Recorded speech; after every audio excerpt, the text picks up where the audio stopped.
신천지의 핵심 교리인 배도, 멸망, 구원은 처음부터 잘못되었습니다. 신천지가 처음부터 사기판인 근거가 바로 신천지의 핵심 교리인 배도, 멸망, 구원에도 있습니다.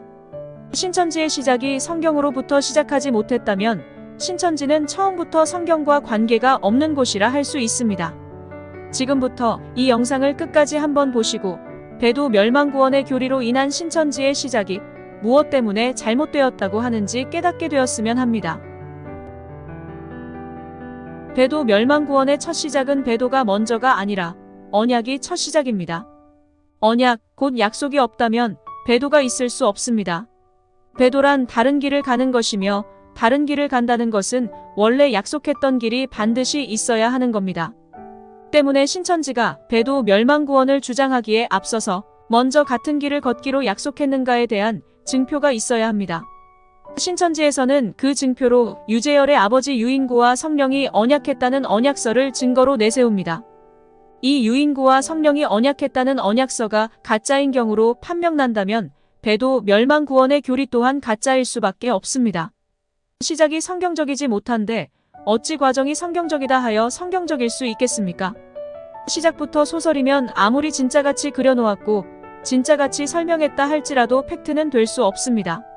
소설로 시작되었으니 소설일 뿐입니다. 유인구의 언약서에는 성신 곧 성령과 유인구가 언약했다는 것과 그 내용이 나옵니다.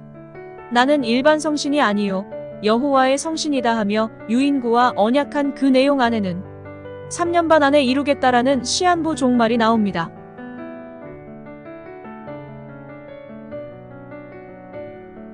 유인구의 언약서 안에 나온 3년 반이라는 시한부 종말에 대한 신천지의 답변은 이러합니다. 첫 번째, 호세아서에 언급한 선지자에게 반드시 보여주고 이룬다는 말처럼 먼저 유인구에게 보여주었을 뿐이다. 두 번째, 유인구도 다니엘서에 언급된 한때도 때반때를 알았으니 그들도 3년 반이라 생각했고 그리 알고 있었던 것이다. 이와 같은 신천지의 답변은 성경적이지 못합니다. 첫 번째, 그날과 그 시는 아들도 모르고 천사도 모릅니다. 선지자에게 보여주고 행했다라는 신천지의 답변은 궁색합니다. 왜냐면 그날과 그 시는 아들도 모르고 천사도 모르는데 당사자도 아닌 유인구에게 보여주면 안 됩니다. 신천지 교리대로 해도 그날과 그 시의 주인공은 유인구가 아니라 이만희이기 때문입니다. 하나님이 거짓말하는 자가 아니라면 그날과 그 시는 이만희에게 보여줘야지 유인구에게 보여주면 안 되는 것입니다. 두 번째, 언약서에서 말하는 3년 반이 계시록에서 말하는 42달과 같은 개념이라 말할 수 없습니다. 유인구의 재단에서 그 3년 반이라는 기간 동안 멸망의 기간이 없었기 때문입니다. 유인구가 말하는 3년 반은 멸망의 기간이 아닙니다. 오히려 이 3년 반 안에 구원이 이뤄진다라고 했던 시한부를 주장했던 것입니다.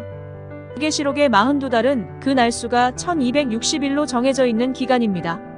그러나 유인구의 3년 반은 날짜가 정해져 있는 게 아니라 3년 반 안에 이루어진다라고 말을 했던 것입니다. 그렇다고 그날과 그 시를 특정하지 않았다고 할 수도 없습니다.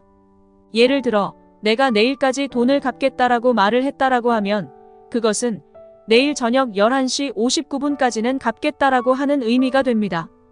유인구의 3년 반은 3년 반이 끝나는 저녁 11시 59분까지 이루어진다는 그 특정한 날과 시를 제시한 시한부였던 것입니다. 또한 본인들도 그렇게 3년 반 후에 이루어질 줄 알았을 거라고 한다면 성령이 주었다는 언약서에 자기 생각을 가미했다라는 소리밖에 되지 않습니다. 그렇다면 성령이 주었다는 언약서에 자기 생각을 가미한 게 되었으니 성령과 받았다는 언약서는 사기가 되는 것입니다. 언약이 사기이면 배도, 멸망, 구원은 사기입니다.